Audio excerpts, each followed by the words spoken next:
ये हुआ जब उस लड़की ने अपने कुछ पर्सनल पिक्चर्स शेयर किए।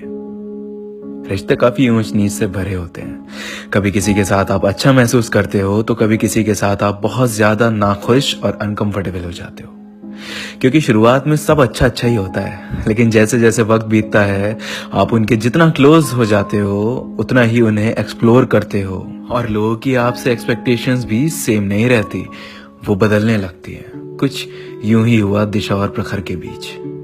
हर रिश्ते की तरह इनका रिश्ता भी एक खूबसूरती के साथ शुरू हुआ था।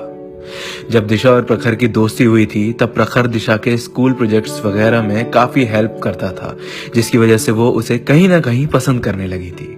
जैसे जैसे दोनों एक दूसरे के करीब आए, प्रखर से रहा नहीं गया और उसने दिशा को फाइनली प्रपोज कर दिया। दिशा प्रखर में एक भरोसेमंद इंसान को देखती थी और वो था भी, तो उसने ज्यादा वक्त ना लेते हुए उसे हाँ बोल दिया। शुरुआत में सब कुछ काफी अच्छा था। दोनों संग रहते, बात करते, फोन पर बात करते करते क्लोज भी हो जाते और इंटीमेट कन्वर्सेशंस होने लगी। अब क्योंकि वो भरोसा इतना हो चुका था तो कई बार दोनों एक दूसरे से अपने पर्सनल पिक्चर्स और वीडियोस भी शेयर कर लेते थे। लेकिन जब तक ये चीजें लिमिट में थी और आदत नहीं बनी थी तब तक सब ठीक था। लेकिन जब लिमिट्स क्रॉस होने लगी तो दिशा का टॉलरेंस टूटने लगा था। एक पॉइंट आया जब दिशा को यह महसूस हुआ कि वो रिश्ता रूह की मोहब्बत से ज्यादा जिस्म की तड़प में बदल गया था। अब मोहब्बत के नाम पे जिस्म की प्यास बुझाई जा रही थी। बार बार जोर जबरदस्ती कर चीजें हो रही थी। ना तो वो दिशा के समझाने पर समझे और ना ही रोकने पर रुके। दिशा को वाकई में बहुत ज्यादा प्यार था प्रखर से, और उसी प्यार के खातिर वो उसे चांसेस दे रही थी कि अब समझेगा तब समझेगा। लेकिन जब उसे यह रियलाइज हुआ कि प्रखर के लिए उस रिलेशन का मतलब अपनी सेक्सुअल नीड्स पूरी करना है तो दिशा ने बैकआउट कर दिया। बैकआउट करने के बाद उसे लगा कि शायद चीजें अब बिगड़ेंगी नहीं और जो वो टॉक्सिक लाइफ जी रही थी उसके साथ अब उससे आजाद हो जाएगी पूरी तरह। लेकिन उस सरफिरे ने तो जैसे कुछ और ही ठानी हुई थी। प्रखर को गवार नहीं हुई ये बात और उसने अपने ईगो पे ले लिया ये ब्रेकअप, और फिर जो उसने किया वो एक डरावने सपने से कम नहीं था। ब्रेकअप के हफ्ते भर बाद से ही दिशा के पास कई कॉल्स और मैसेजेस आए चांसेस देने के। जब एक दो दिन तक प्रखर को कोई रिस्पांस नहीं मिला दिशा से तो उसने दिशा के पर्सनल पिक्स सेंड करके धमकियां देनी शुरू कर दी कि अगर वो उसके साथ फिर से नहीं आई तो वो इन पिक्स और वीडियोस को लीक कर देगा और एडल्ट साइट्स पर अपलोड कर देगा।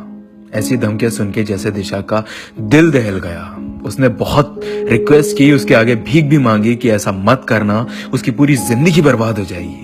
कुछ वक्त तक तो कुछ हुआ नहीं ऐसा, लेकिन फिर एक दिन प्रखर का देर रात कॉल आया और उसने कहा कि मैंने वो पिक्स और वीडियो सब जगह सेंड कर दी है। अब सबको पता चलेगा कि तू कैसी लड़की है। दिशा के होश ही उड़ गए मानो। वो अपने आप को बहुत हेल्पलेस महसूस कर रही थी। उसे समझ नहीं आया कि वो क्या करे। पेरेंट्स को ये सब बताने से डर रही थी क्योंकि वो नहीं समझते उसे। कुछ भी करने से डर रही थी वो।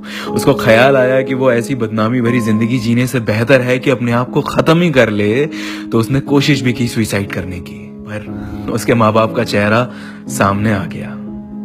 लेकिन उसने गिव अप नहीं किया। 2 दिन बाद उसके एक फ्रेंड का मैसेज आया तो उस मैसेज में उसने उसकी प्राइवेट पिक सेंड कर रखी थी, जिसको देखकर उसे यकीन हो गया कि प्रखर ने जो कहा था वो कर ही दिया था। वो पूरी तरह टूट गई। जब उसकी ऐसी हालत उसकी माँ ने देखी तो उससे सब कुछ पूछा और ना चाह के भी दिशा ने सब कुछ बता दिया। जब बच्चे टूट जाते हैं तो माँ बाप की रिस्पॉन्सिबिलिटी होती है उन्हें जोड़ने की, ना कि उन्हें और तोड़ने की और बदनाम महसूस कराने की। और दिशा की माँ ने अपनी रिस्पॉन्सिबिलिटी समझी और इस पूरी सिचुएशन को अच्छे से समझा और डिसाइड किया पुलिस स्टेशन जाकर प्रखर के खिलाफ कंप्लेंट करने की। काफी वक्त लग गया इस पूरे मामले को शांत होने में, और जो सजा मिलनी थी प्रखर को वो मिली भी। अब बात यहां आती है कि आखिर कौन गलत है। तो देखो, गलती दोनों की ही है। लड़की की भी गलती है कि उसने अपने पर्सनल पिक्स शेयर किए, और लड़के की भी है कि उसने उन पिक्स को रिवेंज लेने के लिए दुनिया जहान में लीक कर दिया। आज के एडवांस इन्फो टेक्नोलॉजी के जमाने में आपके पिक्स आपके फोन तक में सेफ नहीं है। प्रिवेसी जैसी कोई चीज नहीं। आपके फोन में इतनी एप्स हैं, उनका एक्सेस गैलरी को होता है, तो ये पिक्चर्स कभी भी मिसयूज हो सकते हैं। इन्हें कभी भी क्लिक करके स्टोर मत करो फोन में, और कभी भी किसी को सेंड मत करो, चाहे लोग कितने ही ट्रस्टवर्दी क्यों ना हो। कई बार जानकर तो कई बार अनजाने में उन पिक्स का मिसयूज हो जाता है, और हर माँ बाप वैसे नहीं होते जैसे दिशा के थे।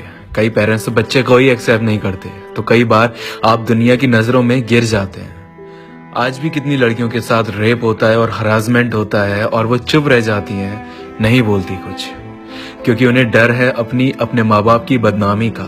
मैं बस ऐसे लोगों से यही कहना चाहूंगा कि डरो मत, आवाज उठाओ गलत के खिलाफ, क्योंकि तुम जितना डरोगे लोग उतना ही डराएंगे तुम्हें।